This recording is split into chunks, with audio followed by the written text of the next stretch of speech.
Estamos com o Lucineudo. Obrigado, querido, por nos receber. Meu bem, eu tenho uma pergunta. Você que é um icônico agente, né, da comunidade também LGBT cearense, a respeito de uma fala que eu de vez em quando ouço, que é: os LGBTs não deveriam copiar os modelos heterossexuais. Por exemplo, há quem problematize aí o casamento, né, que foi instituído como lei, e então a ideia de adoção aí é que isso é problematizado mesmo, né, como se isso tirasse a nossa identidade ou nos limitasse mais. Você foi para o extremo oposto dessa afirmação e constituiu exatamente a ideia de família, casamento. Passou pela tua cabeça isso? Como é que tu enxerga essas afirmações? Em momento nenhum. Em momento nenhum. Até porque eu entendo muito claramente que a nossa grande conquista é a possibilidade de constituir as nossas identidades sem necessariamente ter um espelhamento com a família heterossexual. Eu acho que se aquela família homoafetiva, que é o meu caso, demanda um casamento formal, como foi o meu caso, e a constituição de uma família com filhos, que é o meu caso, o nosso espelho nunca deve ser, ou nunca é, ou no meu caso não foi, o modelo dito da heteronormatividade. Isso seria, inclusive, a meu ver, dar créditos demais a um modelo estereótipo de imaginar que nós partimos para essa perspectiva. Eu entendo a importância da problematização, eu acho que essa discussão pode ser importante quando a gente está problematizando outros estereótipos ligados à heterossexualidade, relações de poder dentro da constituição da família, por exemplo. Mas quando esse possível modelo a que se recorre é um modelo que vai reforçar a identidade e a luta da família LGBT, para mim está tudo certo. Perfeito. Vamos contar a história. A gente está aqui de uma maneira muito específica, porque aqui está essa família, né? Aqui vocês são esses cinco caras incríveis ali. E quantos anos já de casamento? E com namoro, conta aí mais ou menos. Quase 10. 10 contando tudo. Contando tudo, mais ou menos a idade do Messias. A idade do Messias é a idade do... que é o primeiro. Que é o primeiro. E palhacinho lindo ali. E aí surgiu essa necessidade após quantos anos, então, mais ou menos? Já no começo da relação? Simultaneamente. Na verdade, uma coisa muito curiosa. O Paulo, que é meu companheiro, conta que o que despertou o interesse num primeiro momento foi uma conversa sobre adoção. Olha. Nós trabalhamos juntos na Unilab, nos conhecemos na Unilab, trabalhamos lá. Num determinado momento, a discussão sobre adoção veio, e foi Vocês ainda não tinham nada? Não, até então não. Foi dali que nasceu a ideia da adoção. O Paulo dizia, inclusive, que queria muito adotar uma pretinha. Sim. Paulo tinha tido uma experiência durante muitos anos de vivência em Moçambique, e pesquisava e fazia pós-graduação sobre questões relacionadas à negritude e às relações étnico-raciais, e ele, no imaginário dele, falava desse desejo, dessa pretinha, dessa criança preta que iluminaria a casa. Sim. Tanto é que a primeira adoção foi a de Messias. Sim. Messias chega, um tempo depois a gente adota, entra na fila para adotar a menina, estabelece o perfil, e no meio deste caminho acontecem as adoções de Jonas e John. E nós, nesse momento, estamos ainda esperando a menina. Que povo corajoso. Que povo corajoso. Inclusive com perspectiva de que ela chegue esse ano ainda. E tem faixa etária, assim? Quando a gente pediu em 2020, a gente pediu no cadastro uma criança de 0 a 3 anos, ou seja, de 0 a 2 anos e 11 meses, que tivesse essas características que de início povoavam o imaginário, sobretudo dele, né? Essas questões para mim elas eram mais tranquilas, eu não tinha esse perfil, de início, não, mas é isso, Messias chega em 2014, a gente volta à fila da adoção em 2020, dezembro de 2020, e agora em 2024 faz 4 anos, que é exatamente o tempo estatístico que em geral se espera para uma criança dessa idade, de 0 a 3 anos. E no meio desse processo vieram os outros dois. No meio desse processo vieram os outros dois. Como é que acontece, assim, porque não estou entendendo, assim, explica como é que eles surgiram se o objetivo era outro. O que acontece aqui, a adoção do Messias aconteceu de um modo absolutamente tradicional, vai no fórum, entrega documentação, faz curso, recebe visita, faz entrevista. Isso dura quanto tempo? Hoje, em Fortaleza, com a vara especializada da adoção, esse processo inteiro, que nós chamamos de habilitação, vai durar de 6 a 8 meses. Certo. Entre entregou documentação, fez curso preparatório, recebeu a visita em casa da equipe técnica do Poder Judiciário, fez a entrevista, sai a habilitação da sentença. De 6 a 8 meses. Certo. Essa sentença habilita aquele casal ou pretendente solo a estar disponível para adoção. Então ele vai para uma fila. Certo. Essa fila tem uma fila de crianças disponíveis para Sim. adoção e uma fila de pretendentes hábeis, habilitados para adotar. Então, Messias chega tradicionalmente na fila, passa-se um tempo, o desejo da menina Sim. é retomado, é Sim. retextualizado e a gente passa de novo por esse processo. Sim. Entrega a documentação, faz curso, recebe a visita, faz entrevista e em dezembro de 2020 somos habilitados de novo. Certo. Vamos para o cadastro. Filha, menina de 0 a 3 anos. De início, o perfil era esse perfil de uma criança preta, depois a gente ampliou esse perfil para... Poderia ser uma menina quilombola, poderia ser uma menina indígena, poderia ser uma menina com doença detectável. Menina. Tá. E até que em 2020, até que em 2021, numa ação da ONG Acalanto Fortaleza, da qual eu faço parte, a gente conhece Jonas. Até então com 13 anos. Disponível para adoção, 100 famílias ali na fila para adotá-lo. Jonas vem ficar conosco um período como uma espécie de tutela para que não fosse para o acolhimento, que não ficasse em acolhimento institucional. Ele veio para casa para esperar essa adoção. E aí aparece uma primeira adoção para ele, o pretendente achou ele grande, na época ele tinha 13 anos, desistiu da adoção. Que é passar um tempo com a pessoa. Naquela época, o estágio de convivência é exatamente isso, é viver 30, 60 dias com a criança diariamente, ou no máximo que der, para que aquela vinculação vá acontecendo. Então o pretendente vai, seja na casa da família acolhedora, seja na instituição de acolhimento. Vai um dia, ensina tarefa, vai no outro dia, dá banho, vai no outro dia, brinca, e esses laços vão se construindo até que ambos estão seguros e a justiça diz, não, agora vai para casa em guarda provisória. Então nós estávamos nesse momento fazendo as vezes de instituição de acolhimento para que Jonas não fosse mais para a instituição de acolhimento, porque vinha de uma série de muitos anos de institucionalização. Então chega esse primeiro pretendente, desiste lá numa primeira visita, achou ele muito grande, não era a expectativa que ele tinha. Passa-se um tempo, ele é vinculado a uma família de Limoeiro, um pai e uma mãe, e nós estávamos no meio da Covid. E essa pretendente era enfermeira.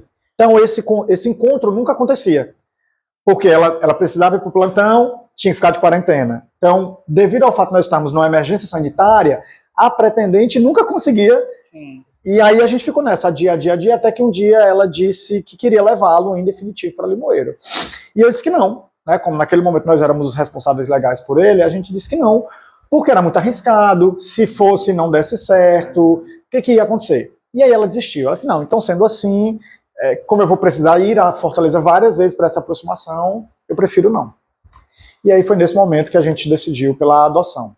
E aí um fato curioso, né? Quando ele foi vinculado a primeira vez ao pretendente, fazia pouquinho tempo que ele estava conosco em casa.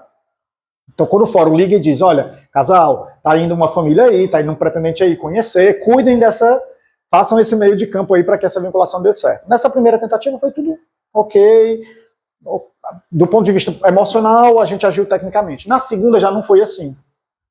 Quando o fórum me ligou da segunda vez e disse que tinha uma família, aí eu senti uma coisa. E aí rapidamente eu racionalizei e pensei, não, mas espera aí, minha função aqui é outra, né? Então segura a onda, que eu não posso me vincular. Sim. Porque minha função aqui é temporária. Não tinha mais isso, a vinculação já existiu. Tanto que quando a família desistiu, eu fiquei muito feliz. Quando a família disse que não, e aí eu conversei com o Paulo para entender o que nós íamos fazer, e o Paulo, sereno como sempre, disse, lembro bem do dia que ele me falou, não, nós não vamos fazer mais nada, porque o que precisa ser feito já foi feito. Mas entrou mais um nessa história. E aí Jonas vem para casa, é adotado, sai a nova certidão e encerra-se o processo. E ele tinha irmãos. Tinha outros irmãos. E um desses irmãos estava já vivendo em família. Essa vinculação do irmão com a família foi uma vinculação que nunca aconteceu totalmente, porque a família era do interior e ele, nós estamos falando agora do John Lennon, tinha muita saudade dos irmãos, em especial do Jonas, com quem ele conviveu muito tempo na instituição de acolhimento. E aí, por uma decisão dele, do John, ele retorna à instituição de acolhimento. Ele desiste da adoção com a família. Isso já papel assinado? Tudo. Certidão pode acontecer essa certidão de nascimento lavrada. Não pode e não deve. Foi um caso excepcionalíssimo e que eu não conheço precedentes em outro estado. Depois de quanto tempo? 4 anos. 4 anos. Mas, porque na verdade, nas políticas da adoção, irmãos não são separados. Eles ficam juntos. Eles só são separados para adoção em casos extremíssimos, que era o caso deles. Eles eram 5. Então, naquele momento, a justiça entendeu que era melhor separá-las, porque muito dificilmente ia encontrar pretendentes de adoção para 5. Eles não tinham contato? Estavam na mesma instituição. Mas depois disso, em família? Muito precariamente, porque cada um vai cuidar da sua vida. Tinha alguns institucionalizados, outros em família, então era muito difícil. Hoje sim, eles têm contato. Amanhã, por exemplo, é um dia que estarão todos juntos. Os meus 2, com os outros 2 que já moram sozinhos, com um que está institucionalizado. Amanhã é o dia em que eu reúno todos eles para visitar o irmão pequeno que ainda está institucionalizado. Sim. Então hoje eles têm essa... E aí John Lennon volta para a instituição de acolhimento, a gente passa a ter contato com ele aos fins de semana, para que ele convivesse com o irmão, afinal de contas, um dos maiores motivos do retorno dele para a instituição era exatamente esse, a saudade do irmão, o desejo de conviver com o irmão. E aí dessa convivência passa o final de semana, brinca. Depois a gente pede autorização judicial para ele vir passar o final de semana. Depois pede autorização judicial para ele passar as férias de julho. E aí já viu no que deu, né? Foi ficando, ficou. Foi ficando. Quando viu, já amávamos, já era da família, já era filho. E aí mais uma vez eu perguntei para o Paulo, e aí o que nós vamos fazer? E mais uma vez Paulo, do alto da sua serenidade, disse, nós não vamos fazer mais nada, porque o que tinha para ser feito, já foi feito. E aí pedimos a adoção, ocorreu o processo e a adoção foi finalizada. Menino! E aí, depois desse vendaval, agora estamos esperando esta menina, essa mocinha que vai chegar, ao que tudo indica, ainda esse ano. Que coisa! Seremos uma casa de 5 rapazes e uma moça. Coitada, né? Coitada! Que felizarda! Bom, estará num lar progressista, com todos os direitos dela absolutamente garantidos, isso aí não tem dúvida, e com muito amor para ela. Acho que essa pergunta que o povo está se fazendo agora. Como é que foi o papo com esses meninos, assim, né? Eles, desde sempre, para eles era tudo ok, tudo bem? Curioso, né? A questão deles terem uma família homoafetiva. Num primeiro momento, essa experiência, essa percepção que eles têm da família homoafetiva, de terem 2 pais, ela varia muito de um para o outro. Sim. Para o Messias, que foi adotado menor, nunca foi uma questão. Sim. Sempre estava lá. Para o John, que já vinha de uma família homoafetiva, de 2 mulheres, também era algo muito tranquilo. Para o Jonas, num primeiro momento, há ali uma estranheza, porque a criança também precisa lidar com a desconstrução de um modelo de família. Se preparar para o que ela vai encarar. Claro. E no primeiro momento é assim, eu fiquei esse tempo inteiro na instituição de acolhimento esperando um pai e uma mãe e me chegam 2 pais. O que eu faço com isso? Eu quero ir, mas também é um processo de desconstrução. Das projeções. Que para um sujeito elaborado, ok, imagina para uma criança, né? Mas o que a gente faz? Aí muito diálogo, muita vivência, inserção dele com convivência comunitária, com outros casais homoafetivos. Aí conta-se com o apoio da escola, a família chega muito junto da escola e pede o apoio da escola para que a escola insira no cotidiano escolar a discussão sobre famílias homoafetivas, né? Então todo esse apoio psicológico é dado num primeiro momento pela família, pela escola, pelo terapeuta, se a família tem terapeuta, e acreditando muito no curso da vida. Sim. Tanto que, um tempo depois, eu cheguei a perguntar para ele uma vez, Jonas, e aí? Como é que é agora? E agora? Natural. De boa. Nem penso mais nisso. Significa dizer que esse formato de família foi absolutamente incorporado à cognição dele, tá tudo bem. E já rolou homofobia? Já.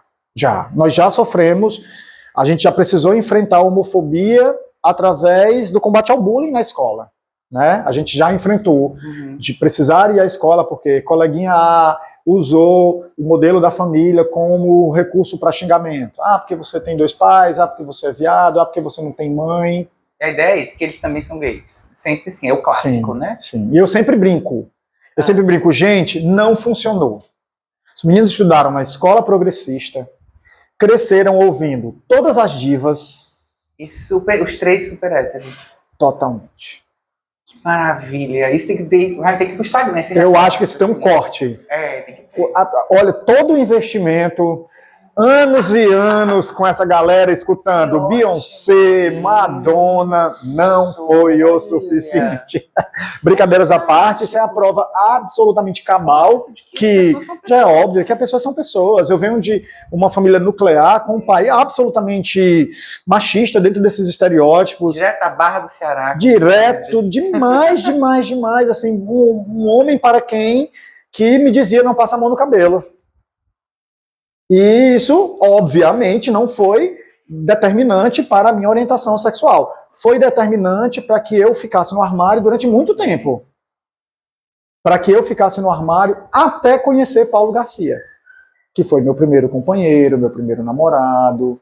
Até ali, a identidade homoafetiva estava lá na conchinchina do subconsciente. Foi, de fato, o encontro com o Paulo e aquele amor avassalador à primeira vista que me colocou, naquele momento, obviamente, numa fase muito difícil da minha vida. Sim.